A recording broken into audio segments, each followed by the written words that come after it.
थोड़ा देना लेना पड़ जाए वो बात की बात है, दोगे लोगे तो बाद में भी लेना पड़ेगा, पर किसी से काम निकालना है डायरेक्ट जाकर पूछो, डायरेक्ट बात करो। आइए हरियाणा के रेवाड़ी में आ रहे कथावाचक पंडित प्रदीप मिश्रा से मुलाकात करते हैं। बहुत जरूरी है प्रदीप मिश्रा की जीवन कथा को पढ़ना। धर्म की दुनिया में वो नाम जिसे सुनने के लिए ना जाने कहां से लोगों की भीड़ जुटती चली जाती है। उनके आने से पहले आयोजक धर्म संकट में रहते हैं, कहीं पांडाल छोटा न रह जाए। 19 से 23 मार्च को पंडित जी रेवाड़ी में सुनील मुसेपुर के आयोजन में श्री शिव महापुराण कथा करेंगे। आइए इससे पहले इनकी जीवन कथा को सुन ले, जो किसी भी बेहतर इंसान के संघर्ष से बनी पुराण से कम नहीं है। मध्य प्रदेश के सीहोर में जन्मे पंडित प्रदीप मिश्रा अपने शुरुआती जीवन के बारे में बताते हैं। मेरा जन्म घर के आंगन में तुलसी की क्यारी के पास हुआ था, क्योंकि अस्पताल में जन्म के बाद दाई को जो रुपए दिए जाते थे उतने भी हमारे पास नहीं थे।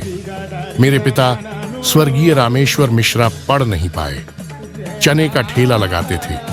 बाद में चाय की दुकान चलाई। मैं भी दुकान में जाकर लोगों को चाय दिया करता था। पंडित जी बताते हैं कि मेरा कोई लक्ष्य नहीं था। मैं दूसरों के कपड़े पहनकर स्कूल गया, दूसरों की किताबों से पढ़ा। बस यही चिंता रहती थी कि पेट भर जाए और परिवार को संभाल लें। भगवान शिव ने पेट भी भरा और जीवन भी संवारा। हमें याद है बहन की शादी का जिम्मा था। मुझे याद है सीहोर के एक सेठ की बेटी की शादी हुई तो भवन में डेकोरेशन था। हम उस सेठ के पास हाथ जोड़कर कहने गए थे कि वो अपना डेकोरेशन रहने दें ताकि इसी में हमारी बहन की शादी हो जाए। मिश्रा जी ने बताया कि सीहोर में ही एक ब्राह्मण परिवार की गीता बाई पराशर नाम की महिला ने उन्हें कथा वाचक बनने के लिए प्रेरित किया। वो दूसरों के घरों में खाना बनाने का काम करती थीं। मैं उनके घर पर गया था। उन्होंने मुझे गुरु दीक्षा के लिए इंदौर भेजा। मेरे गुरु श्री विठलेश राय काका जी ने मुझे दीक्षा दी, पुराणों का ज्ञान दिया। उनके गुरु के मंदिर में सैकड़ों पक्षी रहते हैं। गुरु पक्षियों से श्री कृष्ण बुलवाते थे, मंत्र बुलवाते थे। पक्षी भी हमारे गुरुधाम में हरे राम हरे कृष्ण, बाहर निकलो कोई आया है बोलते हैं। मुझे याद है मैं जब उनके पास गया था तो मुझे देखते ही उन्होंने मेरी गुरुमाता अपनी पत्नी से कहा, बालक आया है, भूखा है, इसे भोजन दो। इसके बाद उन्होंने मुझे आशीर्वाद देकर कहा था, तुम्हारा पंडाल कभी खाली नहीं जाएगा।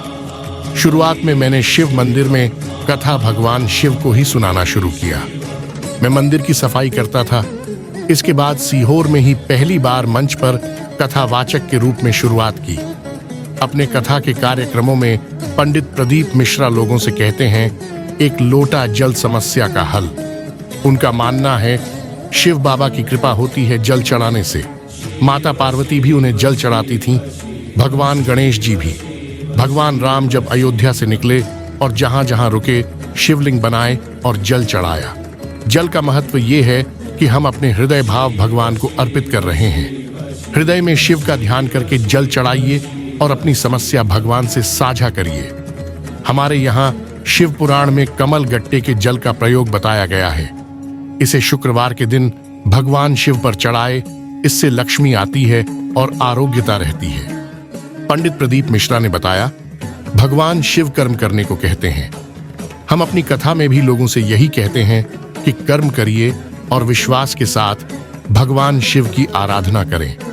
भगवान शिव ने अपने पुत्रों को विष्णु की तरह बैकुंठ और रावण को दी गई सोने की लंका नहीं दी, उन्होंने उन्हें भी कर्म करने दिया। मिश्रा जी का कहना है, आजकल युवा नशे की ओर जा रहे हैं। आज के पोस्टर्स भगवान शिव को गांजा पीते या चिलम के साथ दिखाया जाता है। शिव जी ने कोई नशा नहीं करा। जब विष भेजा गया तब उसे पीते समय जो बूंदें गिरी वो भांग धतूरा बनी। वो सिर्फ शिव के पास रखी होती हैं, उनका सेवन शिव नहीं करते।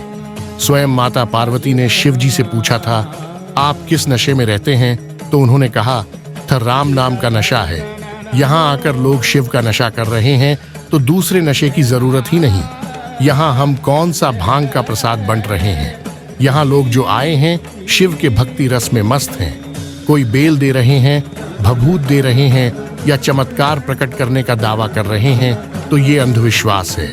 कोई कहता है जमीन में से सोने से भरा हंडा निकलेगा, तो मैं खुद कहता हूं भाई मुझे भी बता दो कहां से निकलेगा। ये सब अंधविश्वास है। आस्था में अंतर है।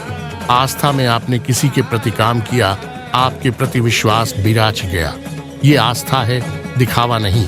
हम तो कहते हैं घर के करीब शंकर का स्मरण करो, दूर जाकर शिवालय श्रेष्ठ समझकर वहां पूजा करने से लाभ नहीं। अपनी आस्था से अपने आसपास ही शिव को महसूस किया जा सकता है। इस वीडियो में बस इतना ही। बेहतर बदलाव के लिए हमारे चैनल को सब्सक्राइब करना ना भूले। नमस्कार।